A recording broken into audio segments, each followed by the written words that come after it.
Ang kapal na mukha mo, boy. Ina mo ka. Paki ba? Ito pa, makinig kayo. Ito pa isang breaking news. Kaya nagbago si Alcantara, si Henry Alcantara ng statement niya dahil kakailanganin nila itong tatlo. Si Revilla, si Estrada, tsaka si Joel Villanueva. Iaabsuelto nila ito dahil nalalapit na ang impeachment ni Inday Lustay. Kakailanganin ni Inday Lustay ng boto nila para hindi ma-impeach si Sara Lustay. Yan kasama ang mga tao na to sa gobyerno. Biruin mo, itong mga magnanakaw sa gobyerno, iaabsuelto nila para sa kapakanan ni Inday Lustay para hindi ma-impeach. Tandaan nyo, magagalit ang taong bayan, ginagago nyo ang konstitusyon. Magaling ka talaga gumawa ng kasinungalingan. Magaling kang kupal ka. BBM vlogger, buhaya vlogger, di ba? Ang galing mong gumawa ng kasinungalingan. Paldo ka na naman yan, boy, di ba? May bonus ka pa niyan. Galing mo magsinungaling. Gumawa ng kwento ng mga kasinungalingan, di ba? Ang totoo niyan kung bakit nagpabago yung mga statement nila Alcantara. Kasi nga, may script naman talaga yan. Halatado naman yan eh. At saka yung script na yan, galing din yan dyan sa mga boss ng mga buhaya. Di ba? At saka yung sinasabi mong magagalit ang taong bayan dahil sa mga magnanakaw na yan. Yung mga pinapakasuhan nila ng mga senador, hindi totoo magnanakaw yan. Kundi, iniiwas nila doon sa tunay ng mga magnanakaw ng mga buhaya, doon sa mga amo ng mga buhaya. Iniiwas nila.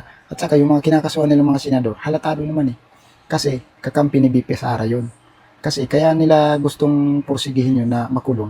Kasi nga, kabawasan yun talaga sa susuporta kay BP Sara. So, mas mapapabilis, malaki ang chance na ma-impeach si BP Sara kung wala na siyang kakampi.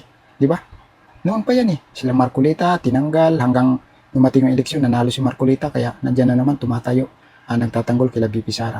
Tapos sasabihin nyo, sila yung mga magnanakaw, sila yung mga nagproprotekta sa mga magnanakaw. Diyos ko po, ang mga kwento nyo, puro kasinungalingan.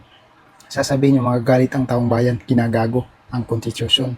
Diba? Kalukuhan yan. Kayo, yung mga dapat kagalitan ng taong bayan, kasi kayo yung nagpapalabas ng mga kasinungalingan, paninira sa mga taong gumagawa ng mabuti sa taong bayan. Ang pinapalabas nyo, itong mga tunay na buhaya, sila yung mga magaganda yung mga ginagawa. Nagtatrabaho ng maayos. Kumbaga, sila yung mga inosente. Yan yung mga gusto nyo palabasin, mga amo yung mga buhaya. Di ba? Kayong mga vlogger kayo, talaga napakasinungaling nyo. Wala kayong pinagkaiba sa mga salot sa lipunan. Di ba? Ang gagaling nyo. Puro kasinungalingan, puro paninira sa mga Duterte, sa mga kalyado ng mga Duterte. Di ba? Di ko alam kung bakit sinusuportahan kayo ng mga followers ninyo.